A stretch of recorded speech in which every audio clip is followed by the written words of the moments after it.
एक भगिनी नेहमी टीव्हीवर यायची आणि म्हणायची, महिलांचे प्रश्न मांडायचे आणि म्हणायचे कुठं नेऊन ठेवलाय महाराष्ट्र. आता अध्यक्ष महोदय तिला हुडकतोय आम्ही, ते कुठं गेल्या ताई त्या. उडता पंजाब तसं उडता महाराष्ट्र अशी परिस्थिती आपली केलेली आहे. आता त्या ललित पाटलांच्यावर बोलून मी माझा वेळ घ्यायची काही गरज नाही, तुम्हाला सगळंच महाजन साहेब माहिती आहे आणि त्यामुळे तुम्ही त्याच्या मागे असं मी म्हणत नाही. अजून कोयता गँगचा बंदोबस्त हे सरकार करू शकत नाही. देवेंद्र फडणवीसांचं भाषण मी एकदा ऐकलं, मी फडतूस नाहीये काढतूस आहे. चांगलं भाषण होतं. पण अध्यक्ष महोदय या नागपूरमध्ये काय परिस्थिती आहे? नागपूरमध्ये चोर लुटारू यांनी हैदोस घातलाय. लुटारूंची राजधानी झालेली आहे नागपूर आणि त्यामुळे अध्यक्ष महोदय नागपुरात सरासरी रोज 3 घरांमध्ये चोरटे हात साफ करतात. नागपूरकरांच्या तोंडी हेच वाक्य असतं, हे देवा तुम्हीच सांगा आता घर सुरक्षित कसे ठेवायचे. अध्यक्ष महोदय जबरी चोरी, वाहन चोरीच्या घटनांमध्ये देखील या उपराजधानीत वाढ झालेली आहे. 22 मध्ये 167 जबरी चोरी झाल्या. यावर्षी 221 नोव्हेंबर पर्यंतच, म्हणजे 250 पर्यंत आकडा जायला काही अडचण नाही. गेल्या वर्षी 1553 वाहन चोरी घटना घडल्या. आता नोव्हेंबर मध्येच आम्ही 1600 क्रॉस केलेला आहे. अध्यक्ष महोदय सांगण्याचा मुद्दा असा आहे की अध्यक्ष महोदय या शहरामध्ये गुन्हेगारीचं प्रमाण प्रचंड वाढलंय आणि म्हणून आम्ही म्हणतो की महाराष्ट्रात इतरत्र फिरण्यापेक्षा नागपूरमध्ये ठाण मांडून गृहमंत्र्यांनी बसावं आणि महाराष्ट्रातल्या नागपूरच्या उपराजधानीतला हे गुन्हेगारीचं जे सगळं वातावरण आहे अध्यक्ष महोदय ते एकदा दुरुस्त करावं एवढी आमची त्यांना सूचना आहे. अध्यक्ष महोदय या ठिकाणी सगळ्या जिल्ह्यात आहे. आता माझ्या जिल्ह्यात मागच्या 10 महिन्यात 59 खून झाले. 75 जणांचा खुनाचा प्रयत्न झाला. म्हणजे प्रत्येक जिल्ह्यात असे प्रमाण आहे. त्यामुळे परिस्थिती बघितली तर अध्यक्ष महोदय काही चांगली परिस्थिती समाजात नाहीये. मागच्या वर्षात 2904 बलात्काराच्या घटना घडल्या. आता बलात्काराच्या घटनांमध्ये महाराष्ट्राचा 4था नंबर आलाय.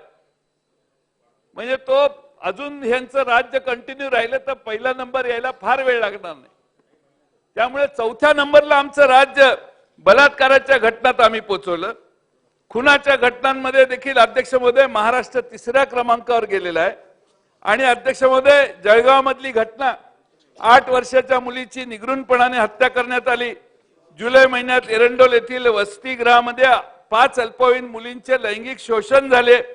याला कोण जबाबदार आहे? जळगावचं नाव काढलं तर जळगावचे मंत्री आमच्या बच्चू कडूंना जवळ घेऊन बसतात. हा प्रश्न महत्वाचा आहे.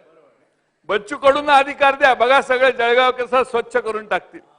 पण अध्यक्ष महोदय जळगाव जिल्ह्यात 3 मंत्री आहेत आणि अध्यक्ष महोदय 3 मंत्री आपल्या माता भगिनींना सुरक्षित ठेवण्यात अपयशी ठरत आहेत. या सगळ्या घटनांना कोण कारणीभूत आहे? मंत्री व्हायला काय अडचण नाही, कोणाची तक्रार नाही, पण महिलांची सुरक्षितता यांच्या काळात धोक्यात आलेली आहे हे या ठिकाणी सांगणं गरजेचं आहे. अध्यक्ष महोदय या निमित्ताने मी आपणा सर्वांना आणि अध्यक्ष महोदय मंत्री महोदयांना विनंती करेन की आपण शेवटी प्रगतशील असणारं राज्य आहे.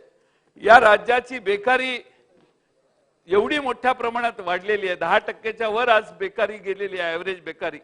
आणि त्यामुळे अध्यक्ष महोदय या ठिकाणी महिलांची सुरक्षितता या संदर्भातल्या काही गोष्टी या आपल्याला लक्ष घालून कमी करणं आवश्यक आहे.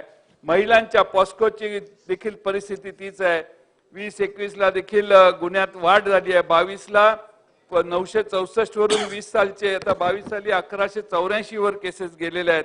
आणि त्यामुळे हे सरकार महिलांना सुरक्षितता देण्यासाठी पूर्णपणाने कमी पडते अध्यक्ष महोदय.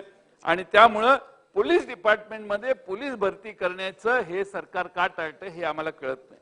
अध्यक्ष महोदय मुंबईमध्ये 2023 साली सँक्शन पद 30,115 आहेत, पण फक्त 19,532 पोलीस आहेत त्यांच्याकडे. 35% जागा रिक्त आहेत आणि हे सरकार पोलीस भरतींच्या बाबतीत पावलं टाकत नाही. हे अध्यक्ष महोदय दुर्दैवाने आहे. पद रिक्त ठेवायचं, नोकर भरती करायची नाही. अग्निवीर आहे, अग्निवीर योजना केंद्र सरकारची आर्मीमध्ये जायची, मला जरा शंका आहे त्या अग्निवीर प्रमाणे पोलिसांच्या ती असे काही वीर घालायचे असं दिसतंय, कारण कॉन्ट्रॅक्टवर पोलीस भरती करायचा मानस या सरकारचा अशी माझी अध्यक्ष महोदय शंका आहे. आणि म्हणून एवढी पद रिक्त ठेवण्याचं काम काय, आता मध्ये कॉन्ट्रॅक्टवर जरा दंगा झाला म्हणून काही GR विड्रॉ केले, पण अध्यक्ष महोदय कॉन्ट्रॅक्ट भरती पोलिसांच्यात करायची कल्पना सरकारची आहे का? या हे 3000 पोलीस भरती कॉन्ट्रॅक्टवर करायची असा प्रस्ताव आहे अशी माझी माहिती आहे. आणि म्हणून अध्यक्ष महोदय की रिक्त जागा ठेवायच्या आणि मग अचानकपणाने कंत्राटदाराकडून त्या भरायच्या, हेच सध्या अध्यक्ष महोदय या सरकारचं चालू आहे. आणि त्यामुळं या निमित्ताने पुन्हा एकदा 2014च्या निवडणुकीत आम्ही बघितलं, एक भगिनी नेहमी टीव्हीवर यायची आणि म्हणायची, महिलांचे प्रश्न मांडायचे आणि म्हणायचे कुठं नेऊन ठेवलाय महाराष्ट्र. आता अध्यक्ष महोदय तिला हुडकतोय आम्ही, ते कुठं गेल्या ताई त्या. अध्यक्ष महोदय आता कुठे नेऊन ठेवलाय महाराष्ट्र आमचा, असा प्रश्न आम्ही नाही, महाराष्ट्रातली लोक विचारायला लागली आहेत. ड्रग्जचा तर विषय चर्चा करायचाच नाही, उडता पंजाब तसं उडता महाराष्ट्र अशी परिस्थिती आपली केलेली आहे.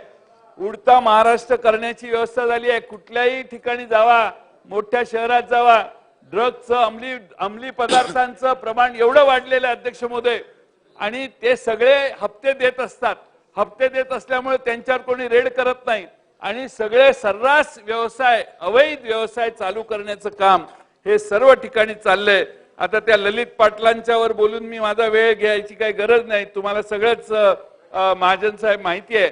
आणि त्यामुळे तुम्ही त्याच्या मागे असं मी म्हणत नाही अजून, पण ह्या सगळ्या प्रकरणामध्ये त्याला हॉस्पिटलमध्ये ऍडमिट करण्याची व्यवस्था देखील मंत्रीच करतात.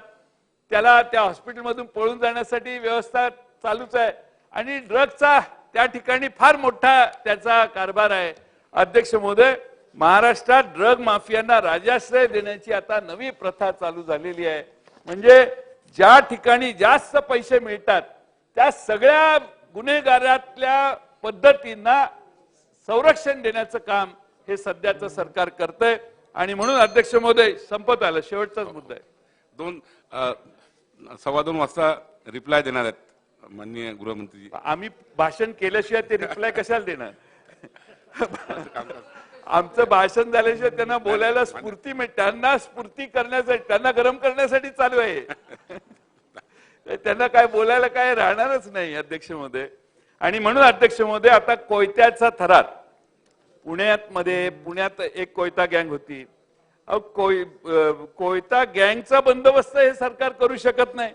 अध्यक्ष महोदय आपल्या मुख्यमंत्र्यांच्या जिल्ह्यामध्ये देखील 2-3 तरुणांनी कोयत्याने धाक दाखवत एका दुकानदाराला धमकावण्याचा व्हिडिओ पुढे आलेला आहे. अध्यक्ष महोदय मुख्यमंत्र्यांच्या भागात हे चाललेलं आहे, तर मग इतरांचं काय, हाच प्रश्न अध्यक्ष महोदय झालेला आहे.